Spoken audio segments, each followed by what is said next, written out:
All right, all right, all right. Here we go. Another episode of Hitting the Road. I am joined today with a guy that I think is the real deal in a lot of ways. You get a lot of people that aren't the real deal these days. I don't know what that's about, but this guy's the real deal. Seemingly so. But he is he's a music artist. He's a man. He's a worship leader. He's an author. And seemingly a guy that has incredible perspective. I'm excited today to talk to the one Tim Timmons. How you doing, man? Man, I'm doing great. When everybody, just so you know, if you're watching this thing, I don't know if you're watching or listening, um, to see how good looking both of us are is just hard to do. It's like, I don't know what's going to happen with this podcast just Yeah. because the internets are going to go wild with how amazing and good looking we are. So let's just start there. Here's you talk about the good looking factor, man, and we'll talk about the movie later, man. But man, I pray to the good Lord that if ever a movie is made about me, that they cast a good looking guy for me like they did for Yes. you. Like what in the world, man? Like when Well, yeah, Nate, that hurts a little bit. That hurts a little no bit. no no I think you should think we're better looking than we are, man. We are super hot. yeah No, we man, having Milo Ventimiglia play you in a movie, they're worse things, man. there are worse things. Totally. Yeah, totally, man. Yeah, Well, man, the thank you. heartthrob.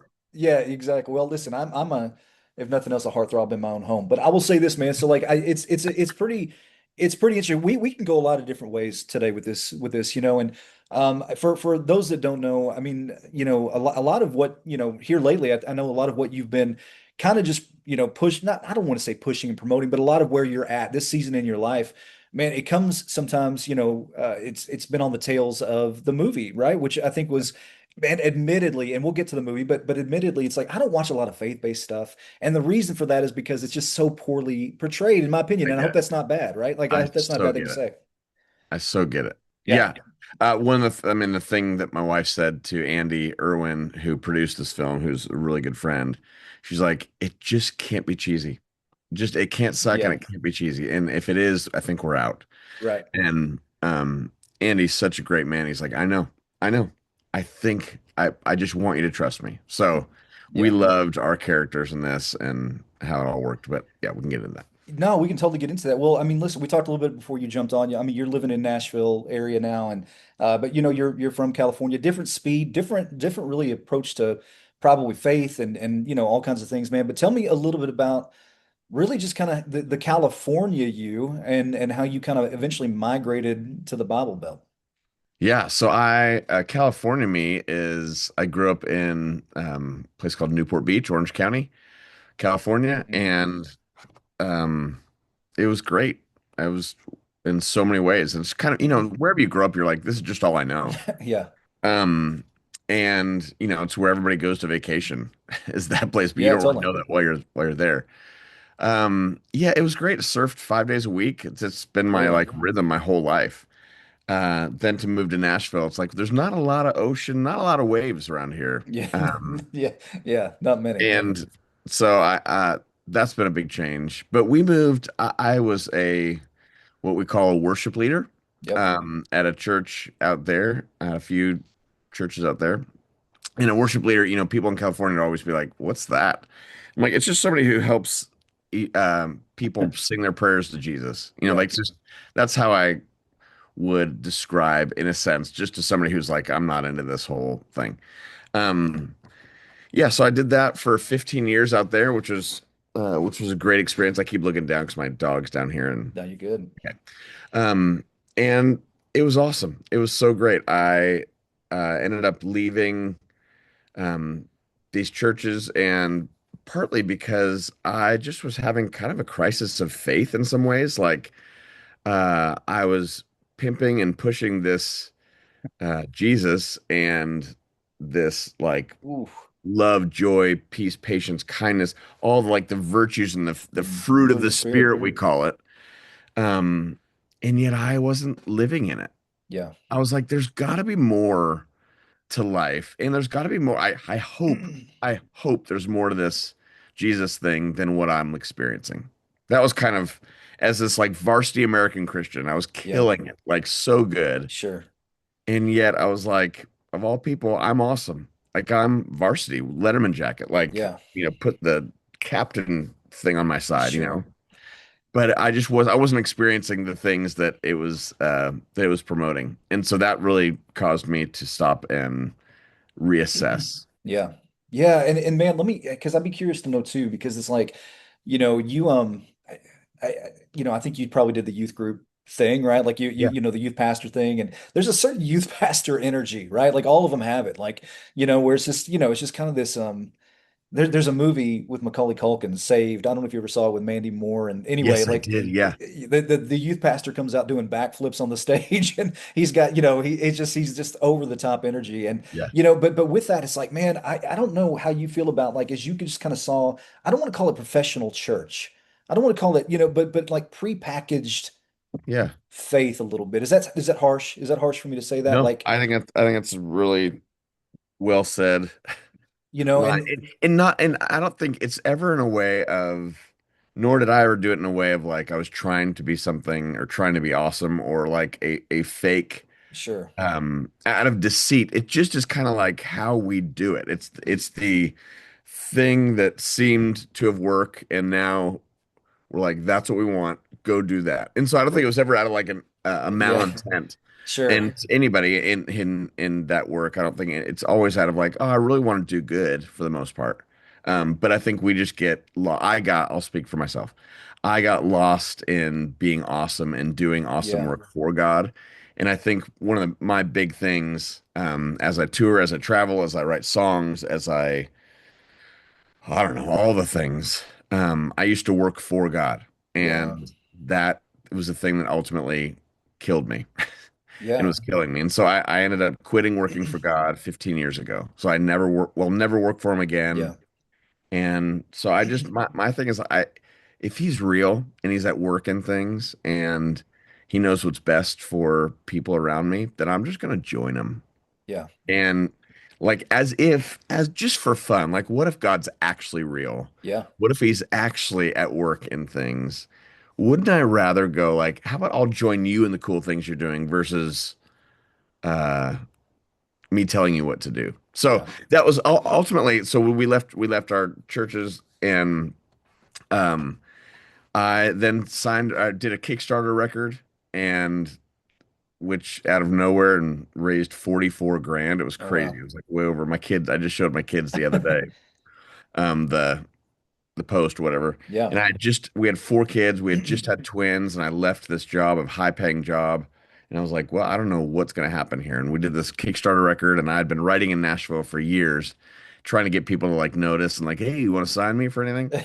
And then finally, I did this Kickstarter record that was just a really honest, vulnerable record, prayers. And every record label in town came knocking. It was like, now, finally, when I don't really Yeah. need you. Right.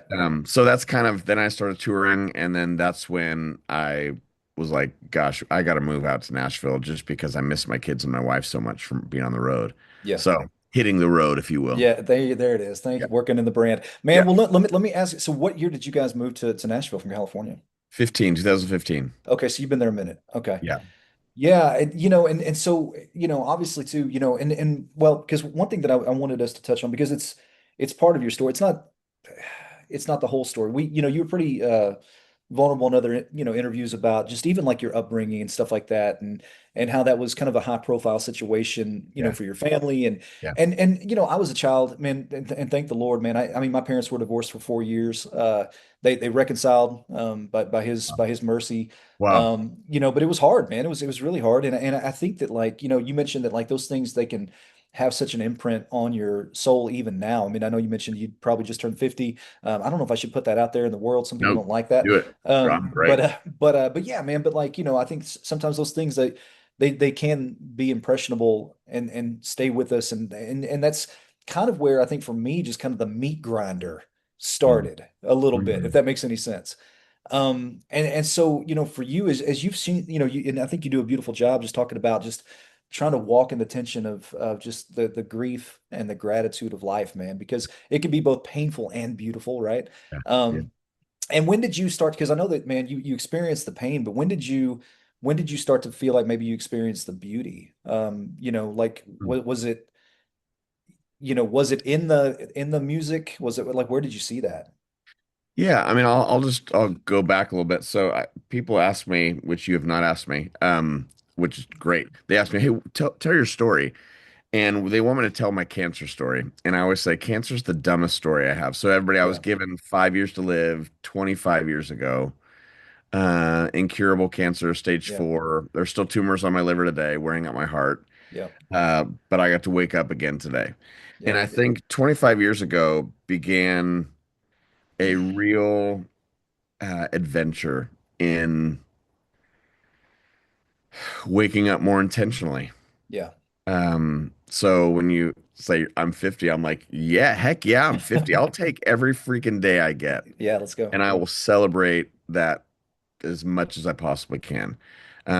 So every morning I write an X on my wrist, and we can talk about that later, but I partly just because I woke up again today. It's just my reminder. Yeah, Tim, you woke up again today. Just join Jesus in the cool things he's doing today. Love whoever's in front of you. yeah, And but this is just I got another freaking day. Let's go. yeah, So in that, I think there's been a lot of I think it's been the invitation for me to be grateful just for another day.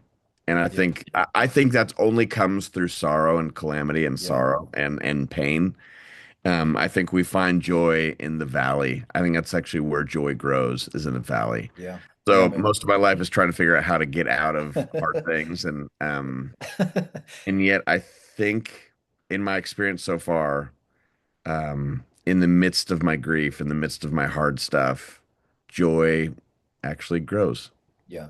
Yeah, man. Well, I was thinking about this morning, as I just kind of put my feet on the floor and started a new day. Because I knew that we were going to frame up this conversation a little bit. So about 20 years ago, not 25 years ago, but 20 years ago, I woke up one morning and I couldn't feel my legs. I couldn't feel anything from the waist down. Um, so long story short, I had to have emergency surgery. I had Mm, some neurological things that were going on, and that neurological stuff, it stays with me today. It will never leave me this side of heaven. mm, mm, It is, and so the funny thing, and this is fully transparent, but like later today, I've got a counseling session where I'm going to tell my guy Josh about the mental load mm, that comes with every day, just kind of having to try to process something that never really wants to get out of my body. mm. So we talk about being at war with our flesh. I Yeah. think sometimes being at war with your flesh, man, it is maybe for some people it's going to be your health and the things that you deal with. But I love the way, and part of the reason I wanted to just kind of even share that today is because I love the way that you frame things up. I know it's not perfect. I know there's probably some days that kick you in the teeth. Yeah. Pretty good. But I mean, like, how do you keep coming back to that place of gratitude Yeah. every morning? Yeah. Yeah. I think that's well, number one, sorry to hear that. That sucks. It happens. Yeah. It does. And that totally sucks. Yeah. And I think being able to sit in the that sucks is actually one of the greatest gifts that we can give each other, ourselves and each other. Yeah. So I think in a lot of my um, journey through this thing, I have I've tried to push towards gratitude, and which is awesome. What a Yeah. great, I mean, such a good practice that we all need to practice more. But I think I also was wallpapering over the grief. It Yeah. was kind of like, Ooh. oh, because Yeah. what we do in the Christian circles and in act probably all circles, we just say it different, but we say, "Oh, life's so hard, but God's good," Yeah. or "Life's so hard, but you know what? It's gonna be better. Yeah. You're gonna better. Nothing's gonna happen. Everything's gonna be great." And we go so quickly to this other part over here, and I think we wallpaper over the grief. Totally. And so for me, I'm in the process still of learning how to grieve things really well Yeah. so that I can find joy and gratitude through it. Yeah. So there's, when I said life's hard, but it's going to work out. Yeah. I hate the word but right there. Yeah. I would Yeah. much Yeah. rather the word and right there. Like life's really hard and God's alive and well and at work. Yeah. Not life's hard, but God's good. You're like, okay, that doesn't help anybody. Might help you, whoever's saying this to me, but it's not helping me. Yeah. So if I can hold the tension of these two things, and grow in how I grieve well, I did a podcast. I podcast as well, and I love it. It's such a fun medium. My mom's a therapist. Okay. So I did we broke it up into two episodes on grief. And it was really profound. She was talking about how, the stages of grief um that we all go through. But she was saying we grieve every day. I'm Yeah. like, okay. So she says, when you lose your keys, you go through a bit of grief. You start out like denying, not, no, I'm not. Where are the keys? Where are they? And you get mad about it, Yeah. angry. You move to like blaming other people. I mean, you literally go through the stages of grief, like denial. I mean, it's Yeah. crazy. Yeah. Um, and she's like, the more that we can practice grief, even in the little things, we will get stronger at it in the bigger things, which is such a primal truth. Yeah. But anyways, I think part of finding gratitude is practicing it. But I think also part of finding gratitude in the midst of crap is learning how to grieve things really well. Whew, man. Well, and let me ask you because I mean, obviously, and this sounds like the dumbest thing to say, but it's like obviously you're a big believer in prayer. Yes. But I guess my, as you kind of process those things, and we actually talk about process, not just in theory, but in practice. Yeah. Like, how do you process that because like you said, it could be the smallest thing from the big to the small. Like, I mean, how are you processing those things through prayer primarily? Are you processing it in community? Like how do you kind of typically process those things? Well, I think the smaller ones, I think when I'm aware, I mean, I'm not going like, I lost my in-ears. Where, and, Sure, sure. going through the sap stuff, dab stuff, Yeah, the stages of grief. But I think it's just being aware of like how we're walking through things, how we're getting to a place of acceptance of things. yeah. Yeah, I think prayer's huge. I probably drive people a little nuts. I was, uh, I'll do these events and people ask me to pray. Somehow I'm like, I've got some special Sure, gift or something. sure. And I will always just kind of go, awesome. Are we thankful? And everybody's Yeah. like, they're like, one eye, like, is he praying or is he talking to me? And I'm like, yeah, great. We're thankful. Thank you, Yeah, Jesus. Let's go. And so I'm sure that drives people a little crazy because they're like, sure. no, we got to do the thing. Yeah. I just, I think the thing has kind of jacked us up that we have to say dear God prayers all the time. I don't think we need to do dear God prayers. I don't think Yeah. that's even, I mean, I understand the Lord's Prayer, but the heart of it is not a dear God Right. prayer. Right. This is a Right. like a Right. continual, no, life's sucking.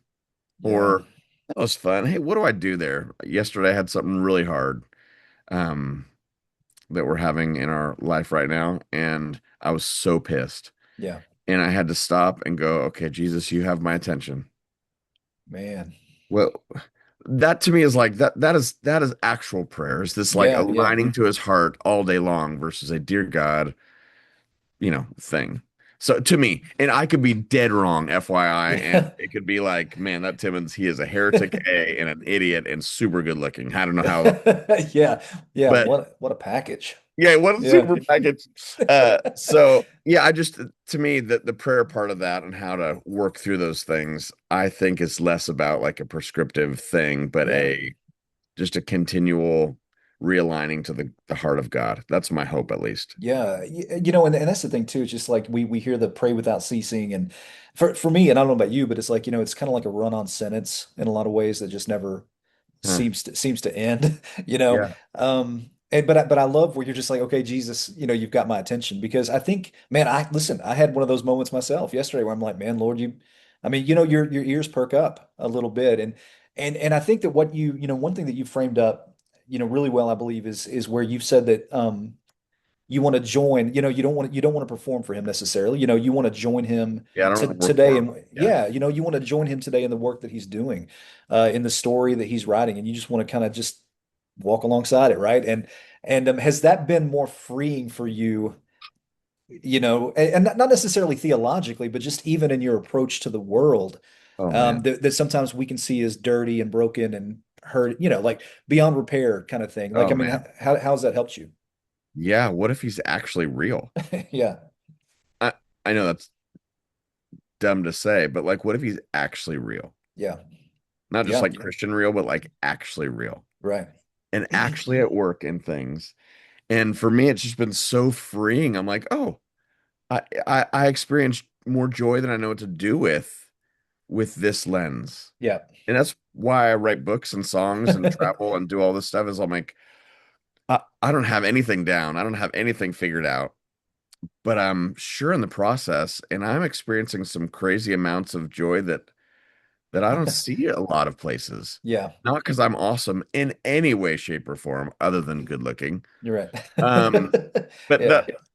that I'm like, oh, this is actually so much more fun to just go, I'll just hang with you all day. And the Yeah. cool things that you do, I don't have to do anything for you. Like you're freaking God. Yeah. So you do cool things. I'll join you. But part of joining him is also finding contentment in crap. Yeah. Part of joining him is also experiencing times when I see somebody being an idiot online, in my view, Yeah. and I want to say something, and I'm like, you're not allowed to think you're better than them, Tim. Yeah. That's the kingdom of God doesn't allow you to be better than Nate when Nate Yeah. posts something stupid, you know. Totally. Um, and that's like that's also part of aligning to him. It's not just like, oh, what cool things are we doing, God? It's like also, hey, Jesus, make me more beautiful. Make me actually Yeah. look more like That's you good. when I want to damn this other person, Yeah. or when I'm on Yeah. the road and people are in your line and they're saying stupid things and you want to like whatever, Yeah.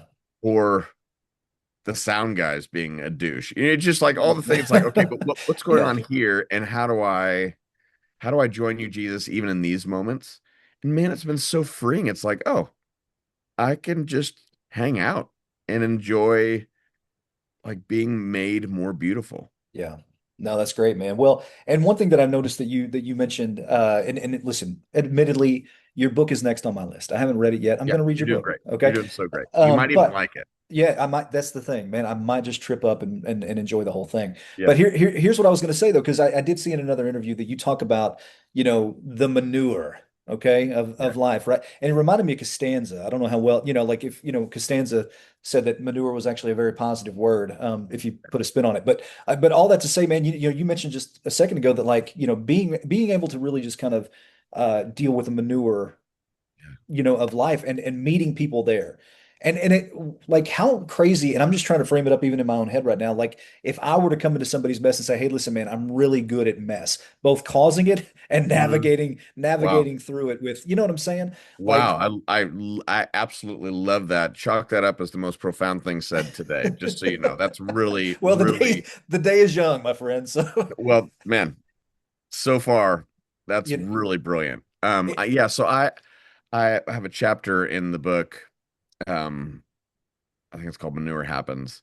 yeah, And I was supposed to teach it was the weekend after Christmas, which is like the kiss of death weekend for any yeah, worship leader, music guy, or pastor, anybody at like a church gathering, because everybody's gone.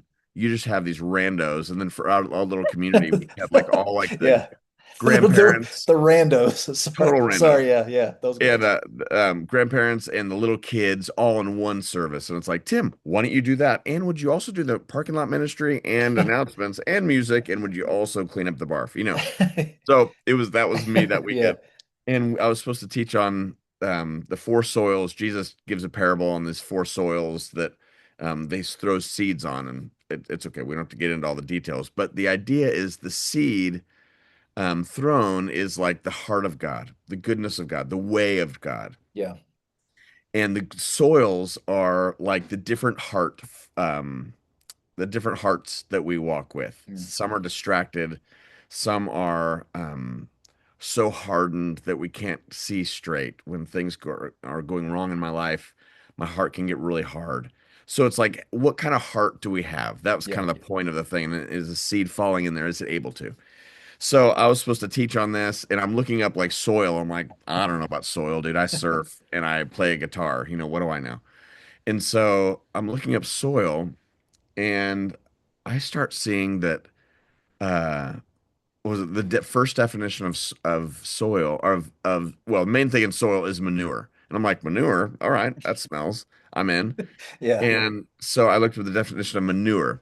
And the definition of manure, the first one is the softening agent for hardened hearts. Oh, that's great. That's real good. I mean, but think about that for a second. Like the stuff of life Yeah. that I'm trying to get rid of all the time. It's stinky, it smells. Nobody likes it. I hate it. I hate smells at all. Mm. It's also the softening agent for hardened soil. Yeah. And for my heart, which is often can grow hard and Sure. weary and distracted, manure actually becomes like the softening agent for hardened soil. The crap of life actually refines. That's And amazing. then the second definition, and I'll stop here because we can stop talking about poop, but I love talking about it, man. man, it's always funny.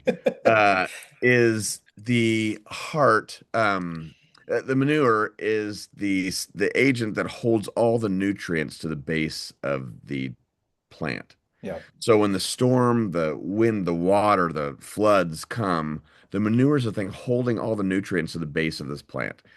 And I was thinking about my life going, I'm that's pretty true. Yeah. Crap of Yeah. life has held like actual goodness together Yeah. in me so that I can be a more beautiful tree. Oof, man. So it just was like it gave me a different view of crap Yeah. in my life. It was like Yeah. this is stinky. I've got plenty of it going on in my life right now. I'm sure you do too. Yeah, totally. And not to go like, oh, I love manure. No, manure is still stinky. It still sucks. It's still Yeah. the worst.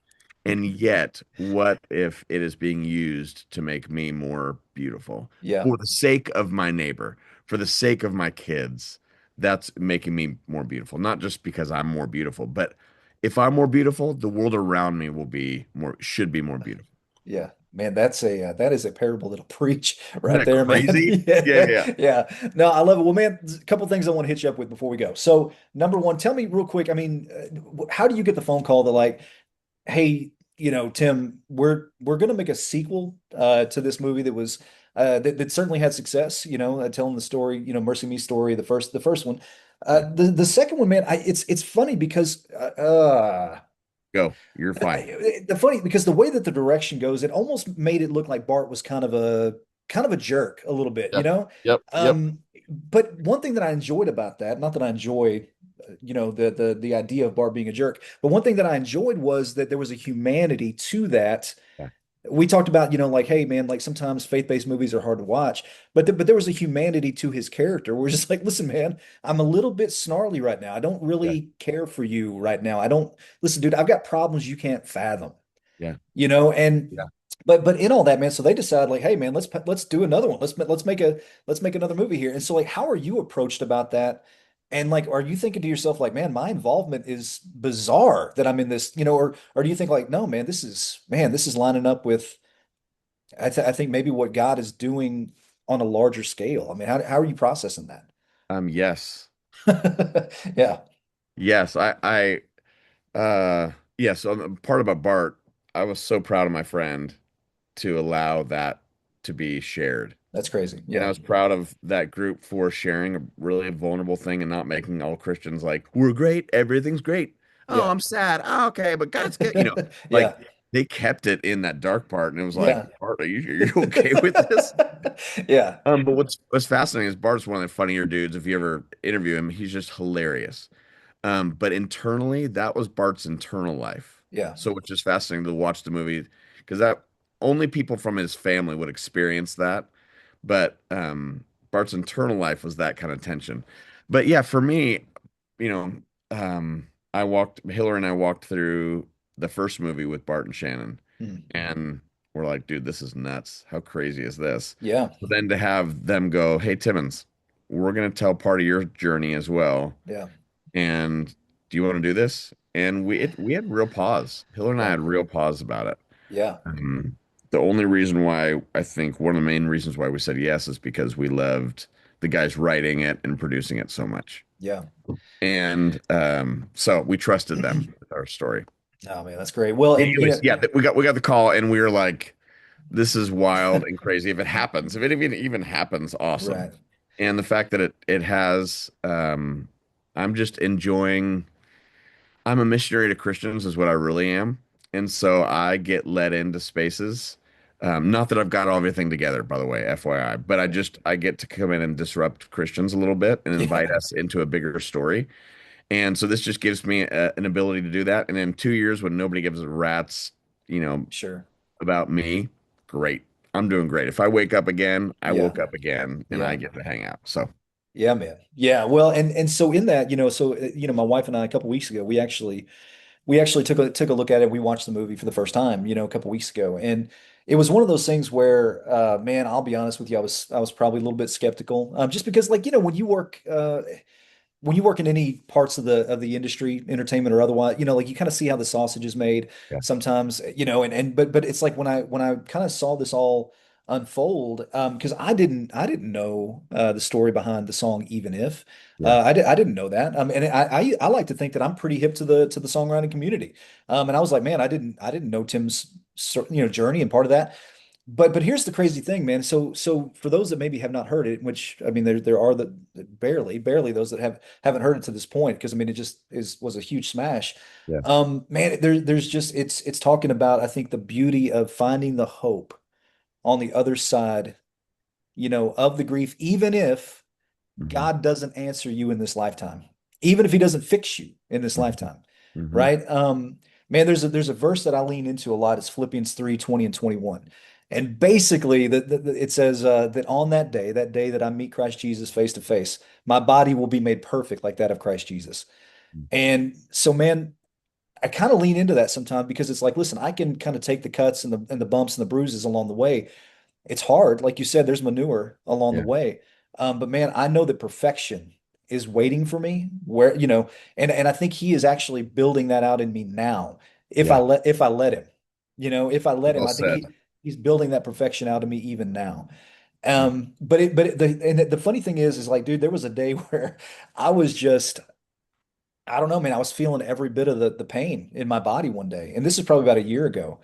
And man, that song, it's on K-Love, of course, and man, I'll just tell you that song, it even ministered to me, man, as somebody that in a moment felt broken. And so I know that that's impacted a lot of people, man. And just like, you mentioned to Bart that, like, man, there was this longing in you, I think, in the movie to write a song that would impact people for the kingdom. And I think you guys nailed it, man. I think you guys nailed it. And I know that's not your only legacy, but what a decent little chunk of your legacy to have. You know what? That's pretty amazing. yeah, yeah. So cool. Yeah, wrote it with a few different people, Crystal Lewis and Barton. It's just this really beautiful prayer that I Yeah. think is helpful and almost unique in our space because most of the time it's like, but God's great, everything's great. This one's Yeah. kind of like, man, even if it doesn't happen, God, you're my hope, period. Yeah, So man.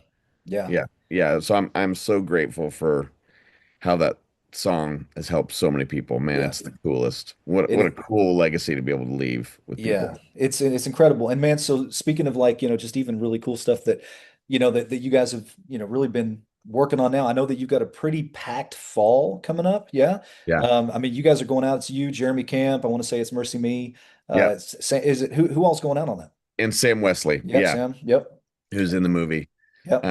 And yeah, that'll be a fall tour. I have a ton of one-offs that I'm going doing. I'm speaking a little bit more, which has been really fun, like kind Yep. of speaking and playing and yeah, we're I mean so many things happening. I've got four teenagers Yep. um who are the coolest and the hardest thing I've ever done. Yeah, man. And so we're figuring out how to do that really well and um yeah, it's a fun season. I mean, it's also really hard, but also really fun. So we're stoked right now. It's Yeah, been man.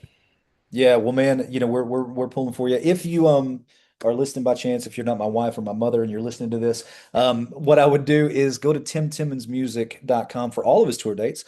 Again, that is a smash of a lineup, man. That's a crush you in the face kind of a lineup. So you should go and check it out.